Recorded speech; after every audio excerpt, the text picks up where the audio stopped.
Just a quick warning, this podcast series contains discussions about crime, trauma, sexual abuse, drug use and suicide. Listener discretion is advised.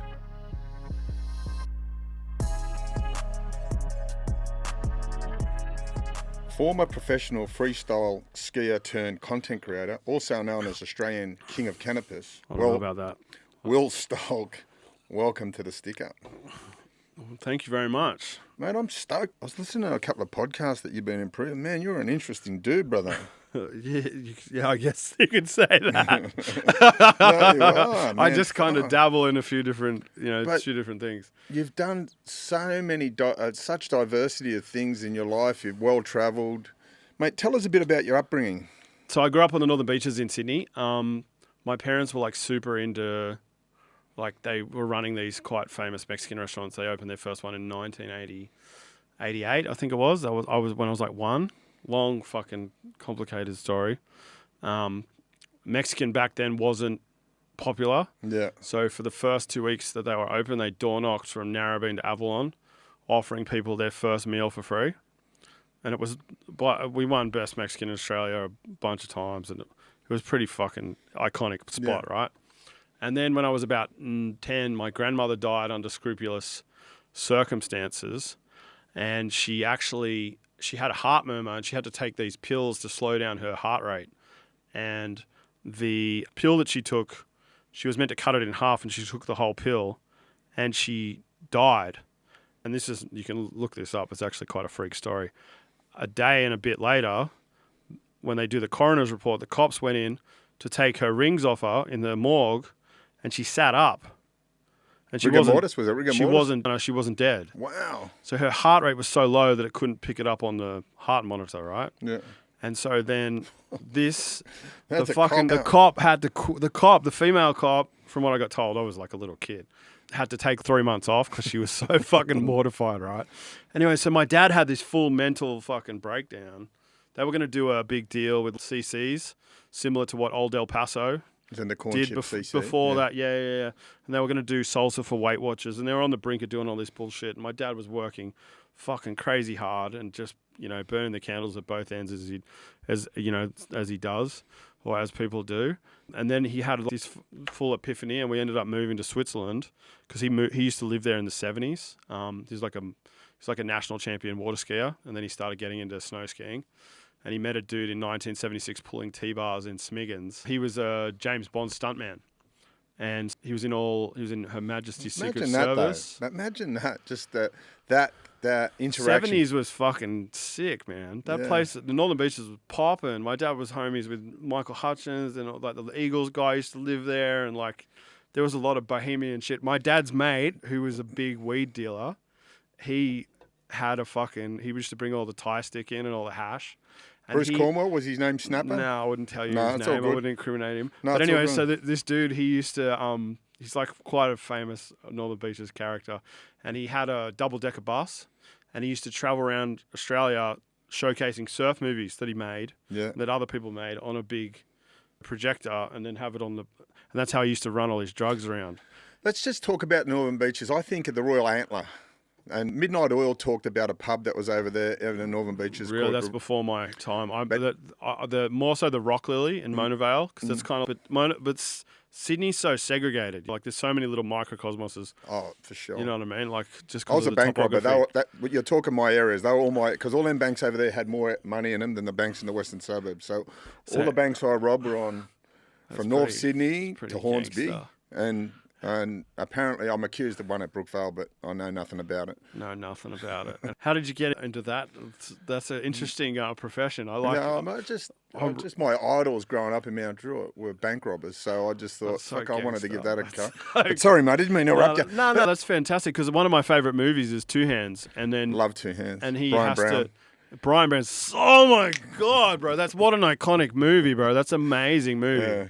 And that's it's like one of the... You know what they do? They go out the western suburbs and rob the Commonwealth Bank at Rudy Hill. My mate actually got pinched for robbing the Commonwealth Bank at Rudy Hill. So I sort of resonated with him. He wasn't that good of a criminal because he got caught.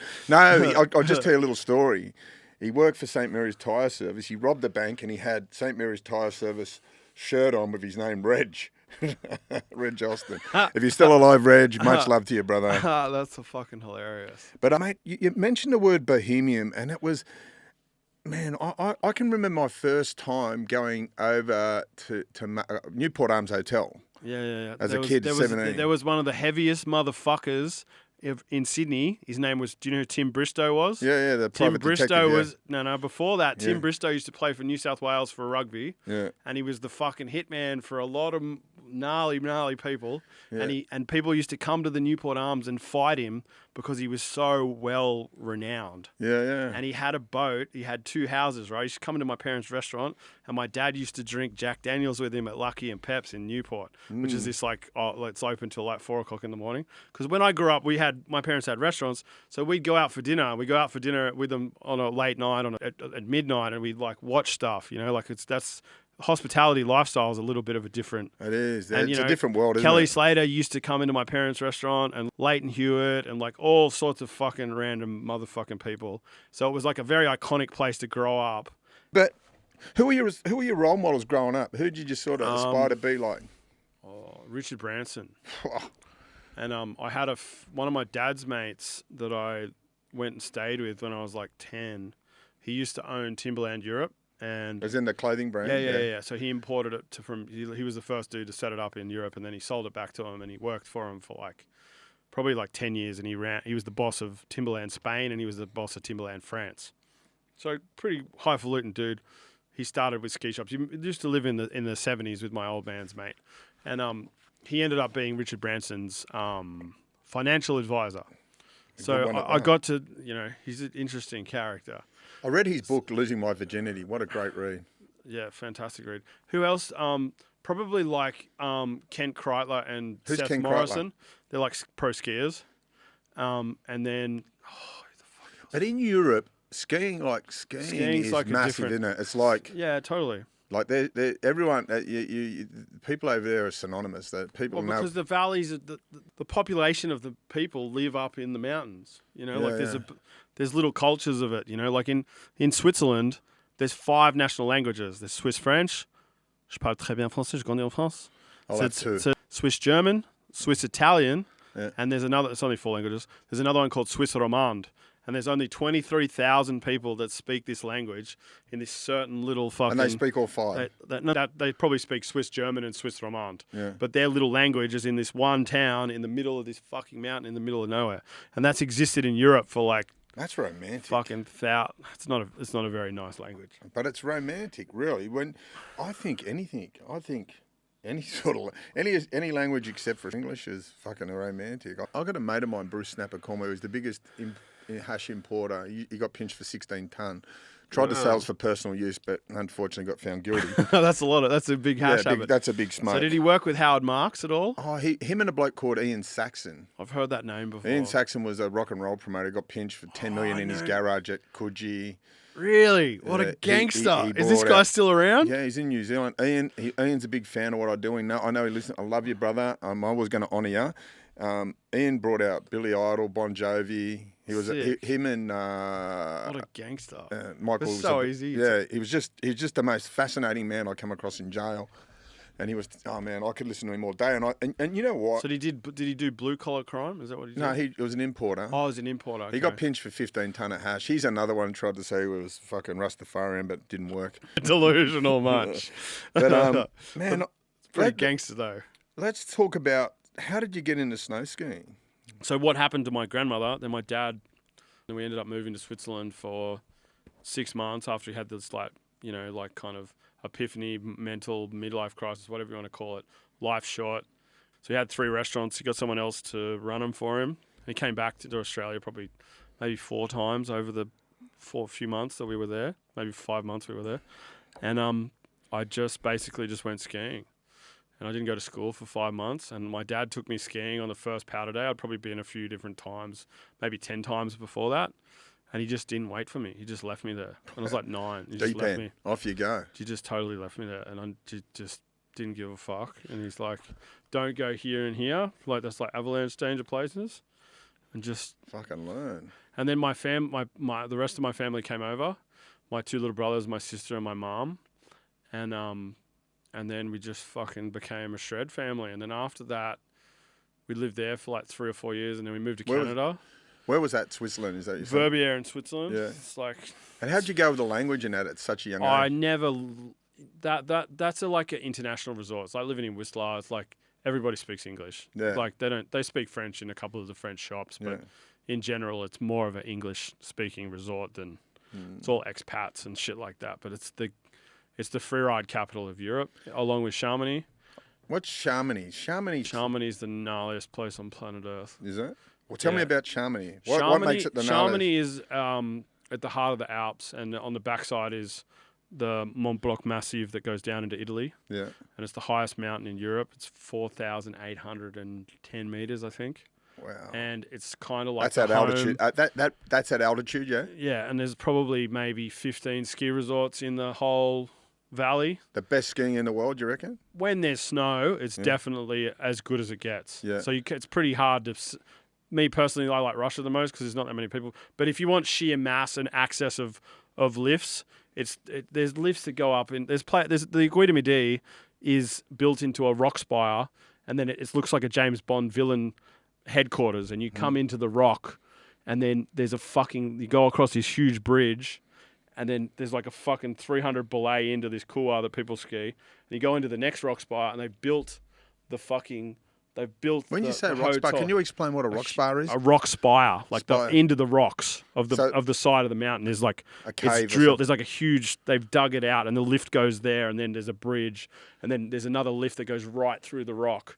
And if you want to go down to the fucking Vallée Blanche, you have to walk through this ice cave that they carve out, and you have to have a transceiver, a probe, a shovel, and for safety, a harness on. Yeah. For safety, right? That's die-hard shit.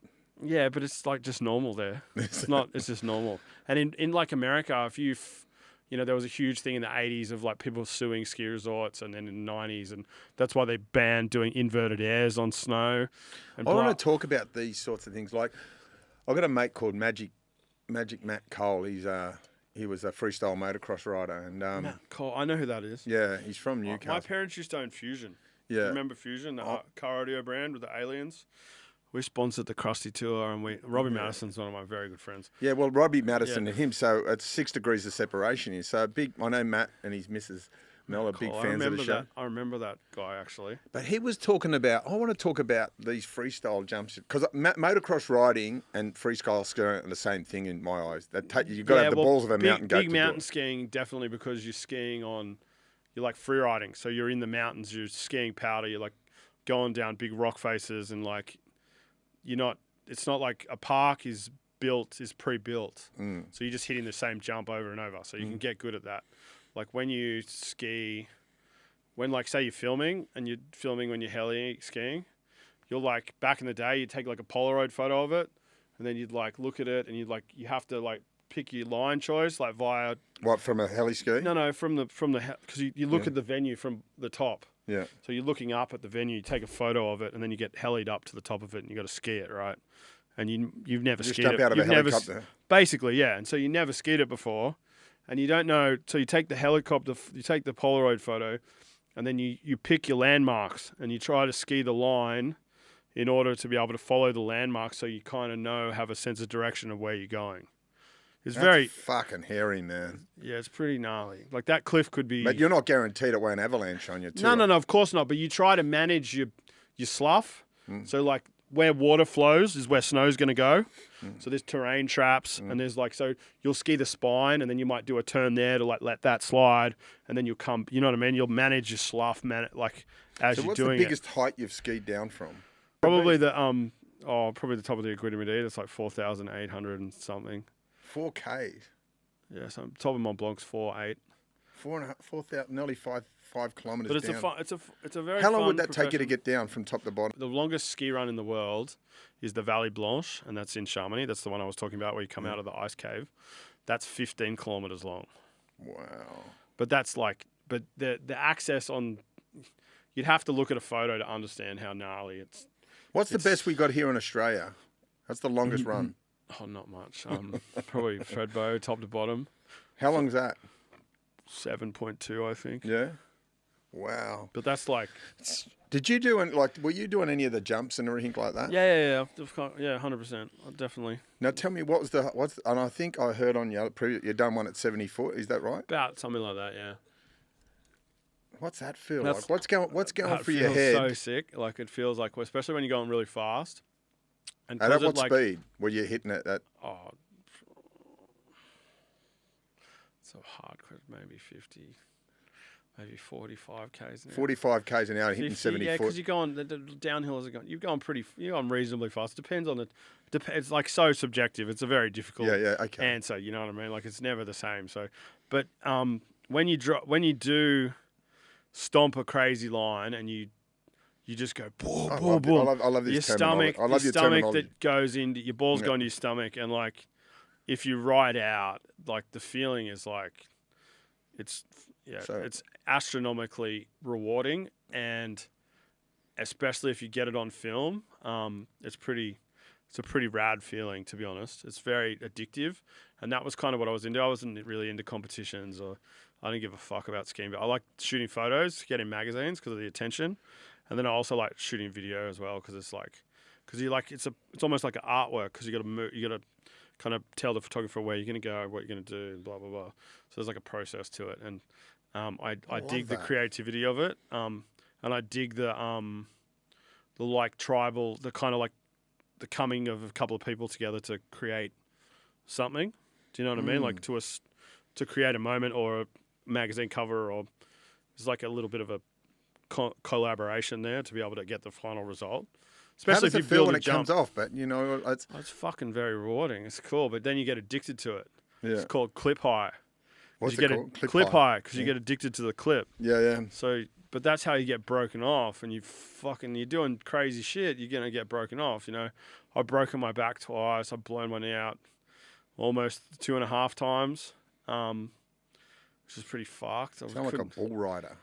Bull riders are gnarly. They're so gnarly, bro. Aren't they? Holy shit, those gnarly guys, bro. Yeah. Hey, I met a few of them in Vegas that were like the World Championships through Monster a long time ago. Bob Jones was talking about, I read his book and he was talking about, you know, being a bouncer from all those years, and they asked in the book, the questions asked who was the toughest, and he goes, he was working up at Townsville and the bull riders come in, and he said every so-called tough guy stopped being tough that night while the bull riders were in town. He said because they're just hardcore human beings. Yeah, they're hard, man. They're gnarly. They're gnarly. That's like an extreme sport, man. Oh, it is extreme. That's heavy as fuck. Like, those guys are ballsy. I don't like the repetitiveness. Well, actually, no, because it is always going to... But you're just trying to beat something all the time. You're trying to break the spirit of a bull. When you talk the word gnarly, I look at big wave riders. Yeah, like Ross Clark-Jones. He's a heavy motherfucker. Even Kobe Abbott, and Kobe's a gnarly dude too. Yeah, Kobe. But they're hellmen. They're like... And I've got to throw in a good mate of mine, Wayne Cleveland. Don't know who that is. He's a Maroubra boy that fucking... There's a lot of good surfers. I'll tell you, it's funny, with Wayno, is this type of... Like, we'll be locked in for an important meet. We're trying to knock something over, and the meeting gets cancelled last minute. Brother, it's going off in Margaret River. Got to go, bruh. Yeah. You know what I mean? And he's gone. The most important thing at the time is not the meeting... Is that, and that's what I love about surfers, and I'm sure the skiing fraternity. No, that was my life for a long time, and that's all I really gave a fuck about. It's an interesting way to grow up because you kind of got Peter Pan syndrome because you kind of got like your Batman life, and then you got your Bruce Wayne life at home. Because most of my friends here, they don't ski, they got no idea what what I used to do most of the year. So it was two totally different social. Let's talk about social fucking. But you made a lot of magazines. You were in a lot of magazines. What were the magazines you made? Like, I believe that you were on shelf with GQ and you were involved. No, I started a men's magazine. I used to run a men's mag with a mate of mine called Apollo. Yeah. And we went to the Playboy Mansion. One of my ex-girlfriends was a famous porn star, and she got me tickets for my birthday. And I took my doctor mate that I met through... Do you remember the book, The Game? The Neil Strauss book? Neil Strauss... So Neil Strauss wrote this book about his process from becoming a dork to he wrote How to Fuck Like a Porn Star, which is Jenna Jameson's autobiography. He wrote The Dirt, which was Motley Crue. Anyways, he wrote this book about how to pick up women. Anthony Kiedis is my favourite book I've ever read. I read that book 4 times. I was having a relationship with an education officer in prison, and she come in with the book and she said, "You've got to read this," And I read that book and I was just blown. I was sort of. It's a very bank robbery type lifestyle as it was. It was like as much money as you wanted, as many girls as you wanted, and as much drugs as you wanted until you got. But we hit jail. They hit rehab. How'd you do your first robbery? How did it that? Robbed over Commonwealth Bank at Gordon. Okay. And was this in like the 80s? 1990. I remember it was in June 1990. And I rocked in with a knife, and the knife cost me $4 from Salvation Army. Yeah. And it's a better return than fucking crypto, let me tell you, because for $4 I got a $17,000 investment. And so they took you seriously just with the knife. Yeah, without need. And how long did it become before it was like what? So I teed off again 3 days later. Was it like like the scene in Two Hands?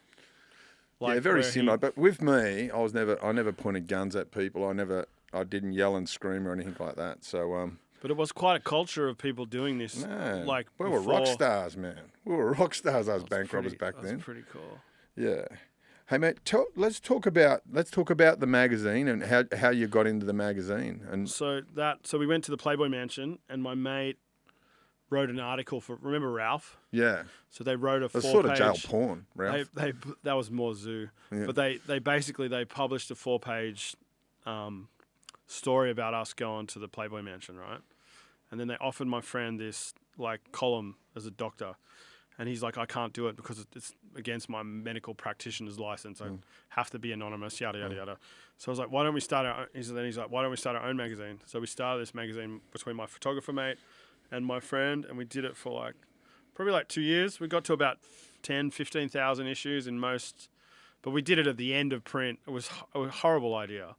But it was fucking amazing. I got to interview Snoop Dogg. I interviewed the Mythbusters guys. I got to interview fucking the dude from the Gorillaz. I got to interview all these really strange, eclectic people that I really wanted to just have a yarn with. And it it was an interesting time. Got to go to the Arias a few times. That was pretty funny. I fell asleep. I had the launch party for my my old brand, Balling on a Budget, at the Art House. I had a Halloween sexy and scariest lingerie competition. My girl would win that. And I ended up going to the Arias after and was been drinking for over 24 hours. Anyways, I went on this crazy journey and met John Butler and sold him hash and did all this crazy random shit. That's too long to explain. Some cool people, but I ended up falling asleep in the cupboard at the Opera House in the top of the thing, right? And I don't know how I got there, but I found... And so about an hour later, the fucking cook comes and opens the door, and I'm in my suit, and I wake, and she's so startled, she wakes me up. She's like, oh my God! And then I get my second wind, because I haven't slept in a long time, and I didn't do cocaine at that point to keep me awake. And then I was like, then I went back and ended up finishing the night out. That was pretty random. Fucking that is rockstar. That poor woman. Imagine, that is. That's sort of, when you picture that, that's real Keith Richards. That sounds like something Keith Richards would have done. I'm a bit of a fucking lunatic. I've stopped drinking like that, though. I was 3-fisting beers. I stole Bob Catter's hat. You know, he's a country singer. He's a fucking I grabbed his fucking hat and put it. Even not like that. He was pretty cool. He was pretty nice to me, actually. Yeah. It was pretty random. It was a funny interaction. But yeah, you definitely get to meet a lot of cool people. But I miss skiing because I miss the camaraderie with my friends, and I definitely miss the adrenaline because of it. There has to be something like a bond. Similar to adrenaline you get to robbing a bank, probably. 110%. It's just the state of flow. That is. It's that. And it doesn't matter what you do. If you're in an extreme situation, will put you into the state of flow, and then you'll perform at an optimum level. And it's entwined in danger. Yeah. It's entwined in our DNA. It's basically it's DNA history that they've just proven I'm pretty sure that it's possible to you inherit. If you look at your crazy mum and your crazy second cousin and your crazy cousin, they've all got similar tendencies. Do you know what I mean? Yeah, for sure. And so it's genetic DNA. It's the same with the fire. We're scared of fire because, 300,000 years ago, someone touched fire, got burnt. Yeah, we used to get chased by mammals for adrenaline rushes. Have you ever seen that the thing they do in Papua New Guinea where they do the bungee jumping with the rope? Yeah, how good, straight into the dirt. Yeah, that's such a good way to collapse your spine. Yeah, let's just give it a go. Imagine dying that. That's fucking ballsy though. They did a Who Dares Wins episode there years ago. Yeah. They tried to get the dude to jump off it. Yeah. And do you remember Who Dares Wins? I remember Mike Whitney and Tanya Zayeta. That one. My mum's best friend used to live with her in King's Cross, and she told me some fucking wild stories about that chick. Mate, there's always a wild story about Tanya. God bless you, Tanya. Love your work, darling. That's hilarious. Don't sue me. I really like, and I think, the Bohemian lifestyle, it's part of your DNA, isn't it? Yeah, pretty much. And it's just the people that I grew up with. Like I said before, the dude that I told you about that used to tour the surf shows around selling all the hash, he had a pool that was a dollar sign in the 1970s. It was like $1. Literally, the pool was up in Bilgola, up in the hills.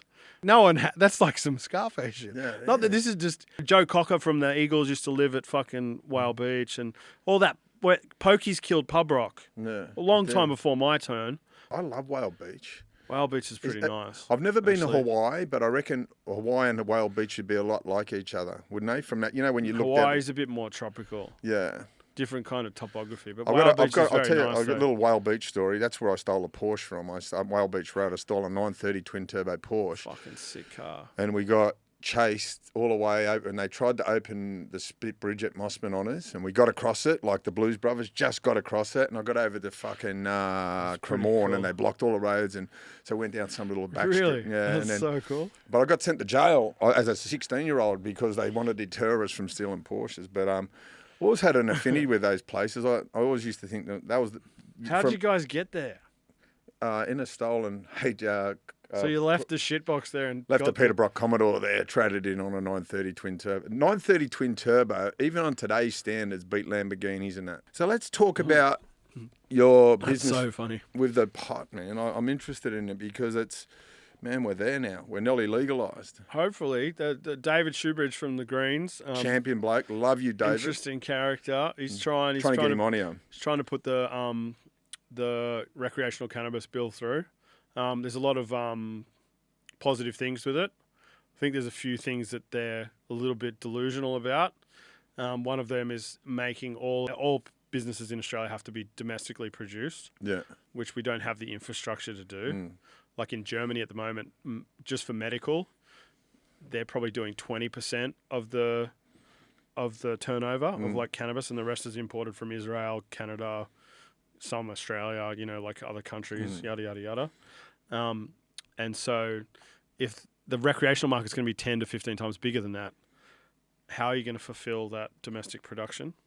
But other than that, what are you pushing for? Are you pushing for... We're pushing for full recreational legalization. And what's your interest in pot? Tell me. You've always been a pot... No, I haven't always been. I remember when I was a little kid, my dad had friends that went to jail for cultivation. My parents had a lot of really eclectic, my dad was friends with Tim Bristow, blah, blah, blah. He had weird random interactions, especially because we got a restaurant. Yeah. It's like a rock and roll, blah, blah, blah. Yeah. A lot of people coming in and out. So I didn't really smoke weed till I was about probably like 13. I started late. And yeah, pretty much. And then I went to summer camp in Whistler, and I was on a down day, and I went to this other hotel, and we got an eighth off the block because they just sell it openly in Whistler. This is 2002 or something like that, and I smoked like an eighth through an apple bong. And then my mate... When you say an apple bong, can you explain to the listener? Just an apple. You create a cone, yeah? You basically create a cone, then you create a little shoddy and a thing, and it's pretty basic. It's just like a can, but it's a bit healthier. And then my friend who had these little ratty dreadlocks... An apple a day will keep the doctor apple. away. He ate the apple after we smoked through it all day. And he got so fucking high, and I was just like... All these pro skiers were like... they had dreadlocks, and they'd put like little cutaways of weed in their edits, and it just was. And also Bohemian Culture, like the first time I went to Chamonix when I was 10 years old. I old. love that name. I'd call my daughter that. Your name's Sharmini. No, that was the name I wanted to call my daughter. It's a great name, isn't it? Yeah, great name. So the first time I went to Sharmini when I was 10 years old, the first time I ever saw Bohemian Culture properly was I was 10. My dad took me around the world when I was 10 to show me around the world. I never really traveled that much before that. He was organising the house and shit like that we were going to move into after his mum died. And so we went to Singapore, and then we went to Geneva, and then we went to Verbier, and then my dad goes, we can either go to Rome or we can go to Sharmini. So we went to Sharmini, and we took it's the steepest railway. It's a cog railway that goes from Montenegro in Switzerland up to Sharmini. And we get there, and my dad's mate picks us up. He's this famous old American filmmaker named Gary Bingham. And he's one of the most famous people in Sharmini. He's this American expat, fucking crazy, acid-taking fucking skier. And he made all these iconic movies in the 80s, and he was a filmer for blah, blah, blah. But anyways, in one of the old ski movies, old Greg Stump or one of the whatever it was, he has this old deux chevaux, the old French car. What's a deux chevaux? It's like a little French weird Sounds like a beach sex car, toy. right? And anyways, in the movie, he cuts off the roof with a chainsaw.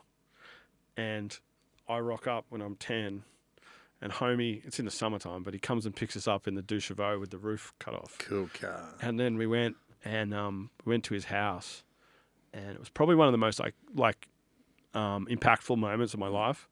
And I'm there, and the other side, there's the Grand Monte, and then there's Le Brevant, and he had this house, and he was shooting a time lapse with the 16mm film with his apprentice filmer or whatever of the storm that was coming in and out, like a time lapse. And I was like, what the fuck? I was like, weird, these long haired. I've never seen anything really like this culture, right? And that my dad was so heavily a part of before he had kids. And then they smoked a joint in front of me. My dad didn't smoke, but they smoked a joint. I remember it, and I remember sitting on the toilet at homie's house. And I remember the mountain map of Sharmini, and I remember that the Mount Mont Blanc was 4,808 meters. I still remember it so vividly. It was so impactful in my life, and that was kind of like the beginning of the end, because these guys are so iconic, and they're just adventure, man, and just new pathways, and And they're very creative, those sorts of people, aren't they? Their mind is very, very open, isn't it? Well, it is. But what it is it's like we were talking about before, the northern beaches, Hawaii, North Shore of Hawaii, Whistler, Verbier. These places with this energy, people congregate together. And so when it's a congregation of people, you have a different interaction with each other, because you're all there for a purpose. You're not just existing in a city. So you're there to do something, whether it's kayak or ski or snowboard or fucking parapente or whatever but you do it to an extreme measure. 100%, because these people are there for a whole season. They've come from all over the world to live in this one little tiny 5,000, you know what I mean? What is it eclectic. What do you think it is like? What is it? What is the common denominator of these people that make them extremist in that they want to push that limit? What do you think it is? Oh, but you're saying with the surfing, Hellman, the guys that all the but just tell me this. What is Depends on what level you're talking about. If you're talking about Robbie Madison, Kobe Aberton, Richie Vasilik, do you know who that is? Yeah. Or Mark Matthew, these dudes are. There's a difference. My friend that I run this dispensary with, he was fucking used to do 100-foot airs going Mach 10, and he had no fucking fear, just didn't have a concept of fear. Certain people are on that gnarly level where they can living on the precipice of death. You reckon they do? Yeah, 100%. But it's just that they can get into a state of flow where it's just perfectly, I wouldn't say normal, because you're on the fringe of, you know what I mean? They're scared, but they're fight versus flight kicks in, and they're good at managing that. I've done some crazy shit in my life, but I don't do it all the time. Where there's some guys that chase it. They just fucking. It's just a nah factor in their head. The fear and once you get fucked up and you break your back or you break your leg or whatever the fuck it is, you have a little bit of the scaredness, your genetic coding that you learn from the fire. Because you're if I fuck that, it's just a little bit, but there's certain people that are just But the land there with a broken back can't wait to get back out there again. Of course, 100%. I'm talking about doing crazy shit in perfect conditions as opposed to somebody that just does an 80-foot backflip into fucking chopped out fucking hard pack. Yeah. Like certain people, and there's not many that I know that are on that. They're just on a different. They're just not wired that right. The Maroubra blokes all right, like ours. Yeah. Port. What's it called? Port Botany, is it? No. It's on the end of Port Botany. Yeah. It's it's on the tip of my tongue. They're all mad about it.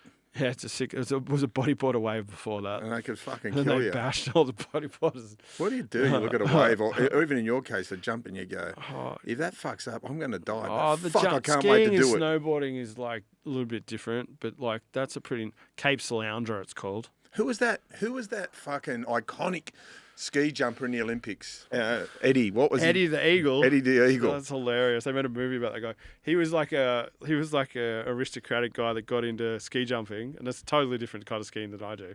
It's like, I would say it's kooky skiing because it's pretty high level.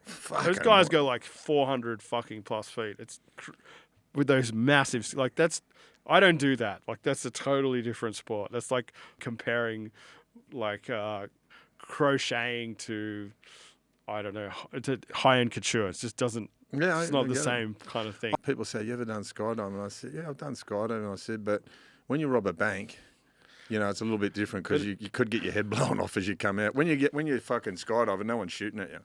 Yeah, and so, but it's similar to going to war. Those SAS dudes, they're the gnarliest humans in the world. I've had some weird interactions with them for sure. Where I used to work in Switzerland, I worked as a bouncer for probably like 2 months when I was like 19 or something in Switzerland because I needed to get a job or something. My parents, Most of them do. And in Verbier, for years they used to have the English ski games.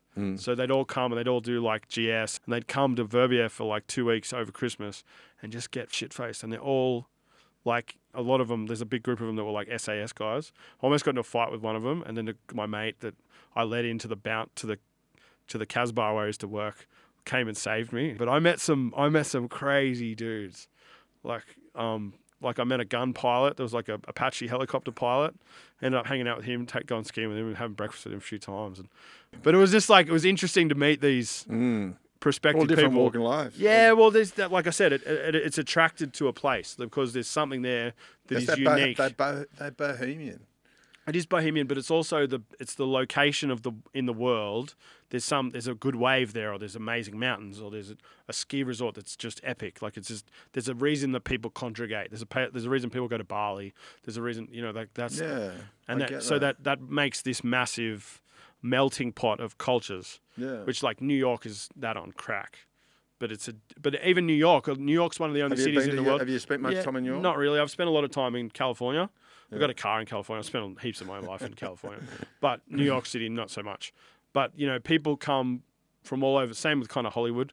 But there's not that many cities in the world where people come from all over the world to live in one little fucking tiny little microcosmos. Chamonix is fucking amazing. Yeah. Yeah, I definitely would highly. It's one of the most beautiful places in the world. I'm going. You've sold it to fantastic. me, buddy. I'm caught up in that. So where you at with the pot now? Are you trying to get like a legal business where you're dispensing it? Well, I actually already have that in California. Like I own part of a weed dispensary that I started with a friend of mine. So we own this dispensary out in the middle of nowhere. We just started a flower company, which is doing pretty good, called Pheno Hunts.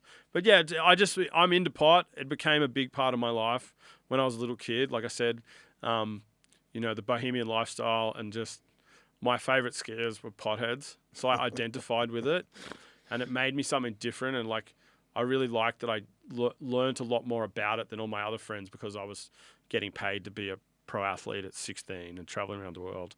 So I got exposed. I lived in Canada. So I'd go down to Vancouver and go to Doobie Brothers. It's like the first cafe in North America where you could go and smoke weed there. And you went up the little alleyway and there was a dude selling pot. This is like before, they call it Vansterdam, like Vancouver. Now, obviously, weed's legal there. It's a totally different world. It's really big in California, isn't it? There's like a lot of dispensaries. Is that true, like milk bars over there? I wouldn't say milk bars, but there's definitely a lot of dispensaries. It depends on the county because in America, there's different laws. In different counties? Yeah, so certain counties won't have any dispensaries because they get to choose.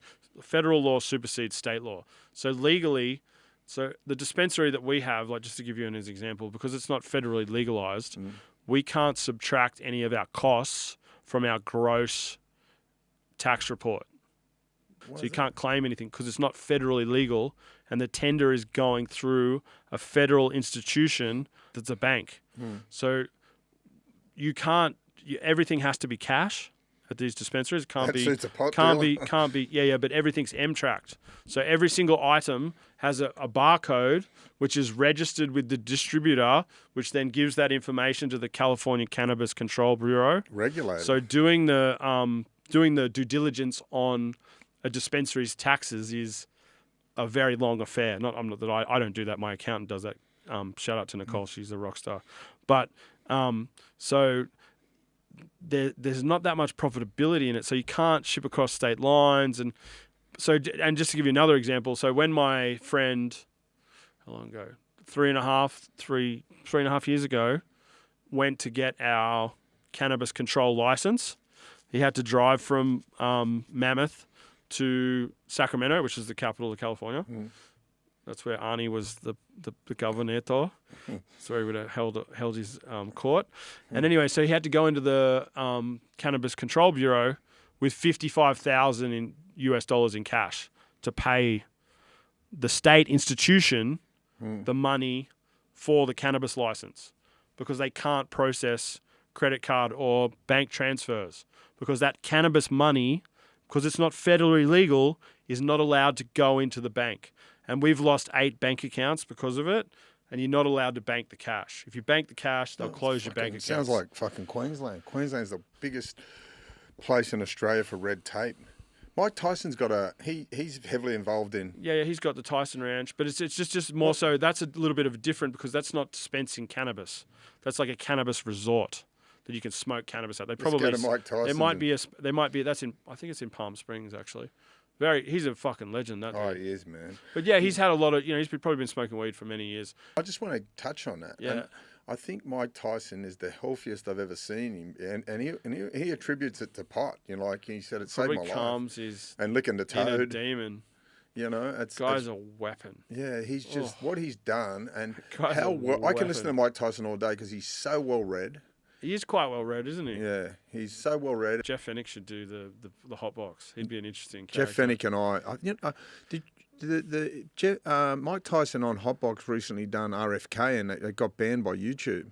Yeah, well, I like RFK. I love RFK. He's the future. I hope so, but no, he'll probably get assassinated. They're not going to let him be the Democratic nomination. But they're going to fucking CIA. He's calling out the CIA. They're going to knock him first. They've knocked half of his family. The person that orchestrated it all was a gentleman named Alan Dulles. Yeah. And Alan Dulles was the former overlord of the CIA. And he was the guy that helped a lot of under Operation Paperclip, which was get out a lot of the ex-Nazi rocket scientists and people of prevalence from the Nazi party, and get them into highfalutin jobs to help progress the American agenda over the fucking Soviets, kind of thing, and the progression of that. Amazing. Do you like Lex Friedman at all? I don't know him, but I'd be interested. He's the best. He's the best of all of them. Yeah.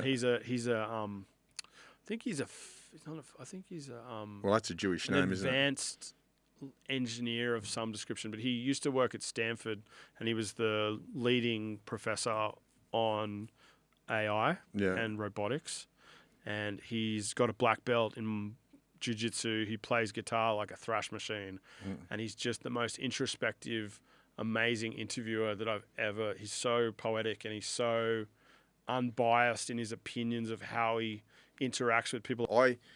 When I get interviewed, I say to them, put on the fucking knuckle dusters, put on the steel cap boots, and fucking headbutt me if you've got it. Yeah. I love it because I think transparency creates authenticity. 100%, and that's how you become likable or dislikable. But at least whether people like you or not, they still care. You're just an interesting dude, man. You're like, and you are well read. And I try to be. I used to read a lot more. I used to read a book probably every 2 weeks. But I think. My dad used to say, you'll learn more in a year from travelling than you will in 10 years of education. Would you? Yeah, I would definitely agree with that. I think that if you're not going to be a doctor, a lawyer, or an engineer, I think the school of life is a lot more fruitful and, do as I do teach as I teach. But what did you learn in your travels? You would have learned so much about different cultures because you're really well. Yeah. Can you just name the countries you've been to? Oh, I've been to a lot of different countries. Yeah. Not so much third world stuff. There's a lot of places I still want to go. Most of the places I've been were like chasing snow. Russia was pretty cool. My mate's on the run. He can't come back to Australia. Yeah. He was living in Russia, and when the war kicked off, the gangsters said, "Mate, you got to make a move." And now he doesn't live there. He's somewhere secretive now. Interesting. Yeah. Moldova, maybe. He got trapped in Moldova. Really? That's so funny that he said that. He got trapped so you know the road that I live on and you know Moldova. Yeah, he got trapped in Moldova and he was howling, he said, because, he said, man, and he had COVID and he was trapped in a hotel in Moldova with a mate and they both had COVID, so. It's a lot more easy to get done. You know, I had a couple. Anyways, I don't want to talk about that. That's a couple of Interpol stories and stuff like that. But yeah, but basically, next month we're going to. We got arrested for projecting cannabis leaves on the Sydney Opera House. My friend Craze and I, who have been doing this thing, which is called Who Are We Hurting, for the last 8 years. I love it. And each different 420, we've done a different But publicity stunt. I just jump in there? How can our viewers get behind you and support you with this? Well, I've just started a GoFundMe. We've got a pretty interesting argument that we had to notify the Attorney Generals about, which I'm not going to go into description, but it's pretty interesting. It's definitely going to be, because what we've been charged on is a bylaw. It's a bylaw, so basically the Sydney Opera House is basically like a sovereign piece of land that's under control from the Sydney Opera House Trust, right? So the bylaw says that we're charged under displaying or distributing an advertisement on Opera House grounds. So when I first got arrested, we did 3 different projectors. We did one at the International Cruise Terminal, one in the hotel at the Hyatt, I think it is, which was quite an expensive room, but we had one there. And then we had another one on the south pylon of the Harbour Bridge, right? Now, if we just did it on the Harbour Bridge, it would have been a move-along order or a public nuisance. But because it was on the Opera House, so we did it for like an hour and 10 minutes, I think it was. And then we're sitting in the hotel and we're smoking a joint and the cops came and they saw us and they smelt the weed and they're like, that's them. And then they came and raided our room and shit like that. And they were going to arrest everybody, but my mate and I just got like, we did it. So they locked us up for 6 hours. I signed the bail conditions, but my bail conditions were that I had to sign in 3 times a week at Tweed Heads Cop Station because I live up there. Yeah. I wasn't allowed within 3 kilometres of the Sydney CBD. And I wasn't allowed to communicate under the terrorist and bikie laws with my friend that I did the stunt with for over 10 months. Crazy. Just for doing so. And we didn't. Now we're talking something here. This ain't a sex offence. It ain't a crime. No, it's not a crime of violence. I would never deface such a beautiful architectural piece like the iconic Utzon design. The Sydney Opera House is an incredible building. Yeah. But I would never. We didn't spray paint on it. We didn't do it. We didn't all we did was just project our image and our protest, which is really, we're over it. We want full legalization for cannabis. It's called Who Are We Hurting? A good quote my friend RJ said. He said, I've never seen a stoner start a bar fight, but I've seen him start a rock band. Love it. On that note, we're going to finish up. Will Stolk, man, it's been a fucking pleasure having you. Thank you for your time. I appreciate it. Man, I really haven't. Man, I could talk to you all day. It's a pleasure to meet you.